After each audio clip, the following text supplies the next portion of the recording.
तो आज ये एक डिटेल्ड वीडियो है वर्क परमिट के बारे में। टाइप्स ऑफ वर्क परमिट, एक होता है एम्प्लॉयर स्पेसिफिक वर्क परमिट और दूसरा होता है ओपन वर्क परमिट। तो दोस्तों अब बात करते हैं फीस ऑफ वर्क परमिट, जो इनकी वेबसाइट है www. तो दोस्तों अब बात करते हैं एलिजिबिलिटी की। तो कौन कौन एलिजिबल है वर्क परमिट अप्लाई करने के लिए। अस्सलाम वालेकुम guys, welcome to our YouTube channel Shah vlogs. तो दोस्तों आज की इस वीडियो में हम बात करेंगे कनाडा के वर्क परमिट के बारे में।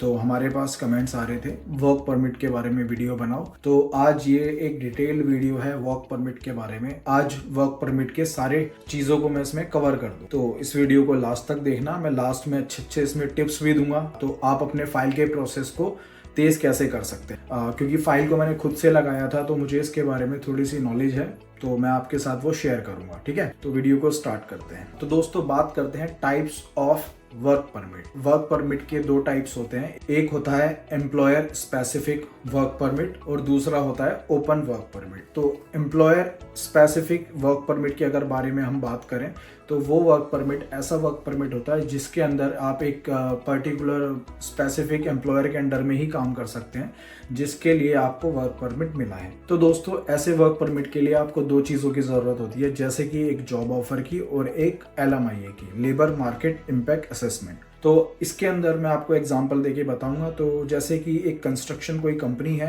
वैंकूवर में, वो अगर आपको हायर करती है और आपको LMIA देती है, तो आप जब तक वो आपका वर्क परमिट वैलिड है उसी कंपनी के अंदर काम कर सकते हैं, कोई दूसरी कंपनी आप चेंज नहीं कर सकते। तो उसको कहते हैं एम्प्लॉयर स्पेसिफिक वर्क परमिट। तो दूसरा वर्क परमिट जो होता है वो होता है ओपन वर्क परमिट। तो ओपन वर्क परमिट में क्या होता है दोस्तों कि उसके अंदर आप किसी भी एम्प्लॉयर के अंडर में काम कर सकते हैं, भले से आप IT में करना चाहें, मेडिकल में करना चाहें, हॉस्पिटैलिटी में करना चाहें, या फिर कोई बिजनेस वगैरह, या जो भी आपका मन करे आप उसमें जा सकते। बस वो इलीगल नहीं होना चाहिए, जो कैनेडियन गवर्नमेंट ने मना कर रखा है, या आपके वर्क परमिट पे स्पेसिफिक लिखा हुआ है। जैसे कि मैंने देखा था कुछ मसाज पार्लर वगैरह ऐसे कुछ कामों में आप नहीं जा सकते, वो आप मेरे वर्क परमिट पे लिखा रहता है, तो शायद वो सबके पे लिखा रहेगा, तो आप ऐसे काम नहीं कर सकते।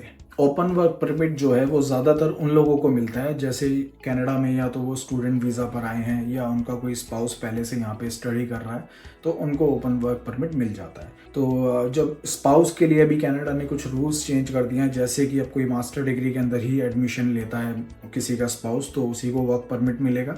तो ऐसा भी कनाडा ने रूल बना दिया। पहले डिप्लोमा डिग्री कोर्सेज वालों को भी ओपन वर्क परमिट मिलता था, लेकिन अब इन्होंने रूल चेंज कर दिया अभी इसी साल से। तो दोस्तों अब बात करते हैं फीस ऑफ वर्क परमिट। तो वर्क परमिट अप्लाई करने की फीस कितनी लगती है। तो गाइज जो एम्प्लॉयर स्पेसिफिक वर्क परमिट है उसकी फीस लगती है $155। और उसके अलावा दोस्तों आपको अपना बायोमेट्रिक भी देना पड़ता है, जिसके अंदर फिंगरप्रिंट्स वगैरह लगते हैं आपके, उसकी फीस होती है $55। तो गाइज ये दोनों डॉलर कैनेडियन डॉलर हैं। और इसके अलावा जो मैंने बताया था ओपन वर्क परमिट, उसकी फीस थोड़ी सी ज़्यादा होती है। उसके अंदर दो फीस आपको पे करनी पड़ती है। $155 की जो आपकी एप्लीकेशन फीस होती है, और उसके अलावा $100 की उसमें ओपन वर्क परमिट फीस होती है। और इसके अलावा $85 बायोमेट्रिक इसके अंदर भी लगता है।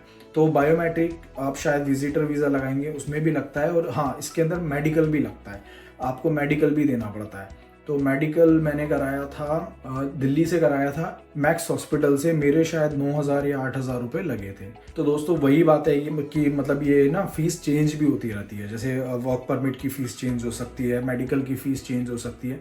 तो इसके लिए आपको क्या करना होगा, जो इनकी वेबसाइट है www.canada.ca, उस पर जाके आपको सारी फ़ीस के बारे में इंफॉर्मेशन लेनी पड़ेगी खुद से, ताकि आप एक अपडेटेड फ़ीस के बारे में अच्छे से जान सकें। तो आप उस वेबसाइट पर जाके भी आप अच्छे से चेक कर सकते। तो दोस्तों अब बात करते हैं एलिजिबिलिटी की। तो कौन कौन एलिजिबल है वर्क परमिट अप्लाई करने के लिए। तो दोस्तों वर्क परमिट अप्लाई करने के लिए आपको कुछ चीज़ों का ध्यान रखना पड़ेगा, जैसे कि जो आपको अपना कवर लेटर तैयार करना है, उसके अंदर आपको बताना पड़ेगा कि आप अपना वर्क परमिट का जो ड्यूरेशन है वो पूरा होने के बाद अपने जो कंट्री है जहाँ से अप्लाई कर रहे हैं वहाँ पे वापस आ जाएंगे, आप इलीगली स्टे नहीं करेंगे। ये चीज़ आपको बतानी पड़ती है। इसके अलावा आपको फाइनेंशियल स्टेबिलिटी दिखानी पड़ती है कि आप खुद जो जा रहे हैं और आपके साथ अगर कोई फैमिली मेंबर है वो भी जा रहा है तो आप उसको फाइनेंशियली ठीक से रख सकते हैं। आपके पास पैसा है अपने लिए भी और उनके लिए भी कि आप कनाडा पे जाके बर्डन तो नहीं बन जाएंगे। वो सब चीज़ें आपको अपने बैंक का स्टेटमेंट दिखाना पड़ता है, आपको प्रॉपर्टी दिखानी पड़ती है, अगर आप स्टॉक्स में इन्वेस्ट करते हैं वो दिखाना पड़ता है,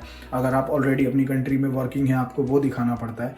उसके लिए आपको सैलरी स्लिप्स वगैरह, जॉब लेटर, जितने ज़्यादा डॉक्यूमेंट आप दिखा सकते हैं फाइनेंशियल के लिए वो आप दिखाएं इसके अंदर, वो आपके लिए बेहतर है। मैंने अपने इसके अंदर जॉब लेटर और अपनी सैलरी स्लिप्स और अपनी बैंक स्टेटमेंट भी इसमें शो कर सकते हैं। इसके अलावा हेल्थ और कैरेक्टर सर्टिफिकेट, तो मैंने आपको बताया जैसे हेल्थ का उसमें मैंने अपना कराया था, मेरा चेकअप हुआ था मैक्स हॉस्पिटल में, और इसके अलावा आपको कैरेक्टर सर्टिफिकेट भी वो मांग, तो वो आपको पुलिस से तैयार करवाना पड़ेगा, जिसे पीसीसी बोलते हैं, पुलिस क्लियरेंस सर्टिफिकेट। तो वो आपको पुलिस से तैयार कराना पड़ेगा। तो ये दोनों चीज़ें उसके अंदर मांग सकते हैं, लेकिन मेडिकल मस्ट है। और पुलिस क्लियरेंस सर्टिफिकेट मैंने नहीं दिया था, लेकिन वो मांग सकते हैं, तो आपको वो प्रोवाइड कराना पड़ सकता है। तो दोस्तों, जो एम्प्लॉयर स्पेसिफिक वर्क परमिट है उसमें आपको वर्क परमिट में जॉब लेटर होना बहुत ज़रूरी है और LMIA अप्रूव्ड होना चाहिए। मतलब कि कैनेडियन जो मार्केट है उसमें इस तरीके की जॉब की अभी ज़रूरत है, इसलिए कोई इंटरनेशनल वर्कर हम हायर कर रहे हैं, इस तरीके की रिक्वायरमेंट होनी चाहिए, तभी वो वैलिड होगा। इसके अलावा गाइज एक वो होता है स्किल्ड वर्कर प्रोग्राम होता है, उसमें अगर आपको वर्क परमिट मिल रहा है तो आपके अंदर वो वाली स्किल होनी चाहिए, पर्टिकुलर जो क्वालिफिकेशन उसके अंदर मांगी जा रही है। आप जिस भी स्किल्ड वर्कर वर्क परमिट के लिए अप्लाई कर रहे हैं वो वाली स्किल आपके अंदर होनी चाहिए, उसकी क्वालिफिकेशन का सर्टिफिकेट, जो भी जिस चीज़ के लिए भी अप्लाई कर रहे हैं वो पर्टिकुलर प्रोविंस के अंदर अगर वो हायरिंग है या उसके अंदर वो मतलब आप उसमें अप्लाई कर रहे हैं तो आपके अंदर वो डिप्लोमा, डिग्री या सर्टिफिकेट वो आपके पास होना चाहिए। तो अगर आप स्किल्ड वर्कर प्रोग्राम के अंदर आप अप्लाई कर रहे हैं, क्योंकि प्रोविंस इस तरीके के ड्रॉ निकालता है, वो वर्क परमिट निकालता है, PR भी निकालता है, तो वो सब क्वालिफिकेशन आपके अंदर होनी चाहिए। तो अब बात करते हैं हाउ टू अप्लाई। तो अप्लाई करने के दो प्रोसेस हैं, ऑफलाइन और ऑनलाइन। तो मैंने ऑनलाइन अप्लाई किया था और मुझे वो ईजी लगा। तो ऑनलाइन का प्रोसेस ये है गाइज, वही आपको वेबसाइट पे जाना है www.canada.ca की वेबसाइट पे जाके, तो उसके बाद IRCC का वहाँ पे अकाउंट क्रिएट करें। वहाँ पर आप अकाउंट क्रिएट करने के बाद अपनी सारी इन्फॉर्मेशन को फिल करें, जो भी आपके अंदर वो डॉक्यूमेंट मांग रहा है, जैसे आपका पासपोर्ट मांगेगा, पासपोर्ट के अलावा आपकी ID वगैरह जो भी मांगेगा, और उसके अलावा जो आप एक पूरा डॉक्यूमेंट की लिस्ट देना चाहते हैं, जो अभी मैंने आपको बताई कि क्या क्या ज़रूरत पड़ेगी, और अपनी प्रोफाइल को स्ट्रॉन्ग बनाने के लिए आप जितने भी ज़्यादा डॉक्यूमेंट दे सकते हैं वो बेहतर रहेंगे। तो वो सारे डॉक्यूमेंट्स आप उसके अंदर अपलोड करें और अपनी फीस को पे करें और उसके बाद उसको सबमिट कर दें। तो इसके अलावा जो एक प्रोसेस होता है ऑफलाइन, आपको ऑफलाइन में क्या होता है, आपको खुद से एक फॉर्म रिटर्न में फिल करना होता है, सारे डॉक्यूमेंट की फोटोकॉपी उसमें देने होते हैं और उसके बाद वो सबमिट करना होता है वीज़ा एप्लीकेशन सेंटर पर। जैसे कि दिल्ली के अंदर है तो आप वहाँ पे जाके सबमिट कर सकते हैं। तो इस तरीके से आप उसको ऑफलाइन भी अप्लाई कर सकते हैं, लेकिन मेरी नज़र में ऑफलाइन से बेटर ऑप्शन है ऑनलाइन, उसमें आप इजीली अप्लाई कर सकते हैं। तो गाइज अब बात करते हैं प्रोसेसिंग टाइम की, कि वीज़ा एप्लीकेशन में प्रोसेसिंग टाइम कितना लगता है। तो ये सब वेरी करता है आपकी प्रोफाइल पर, आपकी प्रोफाइल कितनी स्ट्रांग है, आपने उसके अंदर कोई कमी तो नहीं करी, आपने डॉक्यूमेंट्स कितने प्रोवाइड करे। लेकिन एक जनरल प्रोसेसिंग टाइम, और ये चीज़ ये भी डिपेंड करती है कि आप कौन सी कंट्री से अप्लाई कर रहे हैं, ठीक है।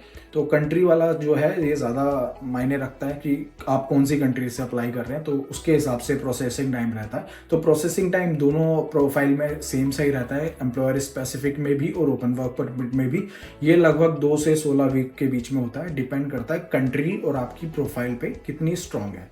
तो वो सब चीज़ें होती हैं इसके अंदर, कोई एक स्पेसिफिक नहीं होता, सबके लिए एक जैसा नहीं होता, सबके लिए अलग अलग है। इंडिया के लिए अलग, बांग्लादेश के लिए अलग, पाकिस्तान के लिए अलग, सबके लिए अलग अलग होता है। तो दोस्तों एक चीज़ और होती है इसके अंदर, प्री मेडिकल। तो आप अपना मेडिकल पहले भी करा सकते हैं अगर आप अपनी प्रोफाइल को जल्दी से प्रोसेस कराना चाहते हैं, जो कि SOWP के अंदर होता है। तो उसके अंदर क्या होता है, आपको बिना एप्लीकेशन सबमिट करे ही पहले ही आप मेडिकल करा सकते हैं। तो उसके बाद क्या होता है, आप मेडिकल लेटर मिल जाता है, आप उसको अपलोड कर देंगे तो जो आपका मेडिकल है जल्दी से प्रोसेस हो जाता है। मैंने यही कराया था, आपने इसको बोलते हैं अपफ्रंट मेडिकल। तो गाइज मैंने यही कराया था अपफ्रंट मेडिकल, तो आप भी अपफ्रंट मेडिकल करा सकते हैं। इसके लिए आपको एप्लीकेशन पहले सबमिट करने की कोई ज़रूरत नहीं। और हाँ, बायोमेट्रिक जल्दी से जल्दी कराएं, जो भी आपको डेट मिले तो इन चीज़ों का ध्यान रखें और कोई भी डॉक्यूमेंट ऐसा ना हो कि आप उसको भूल जाएं उसमें सबमिट करना, ये एक बहुत ज़रूरी है।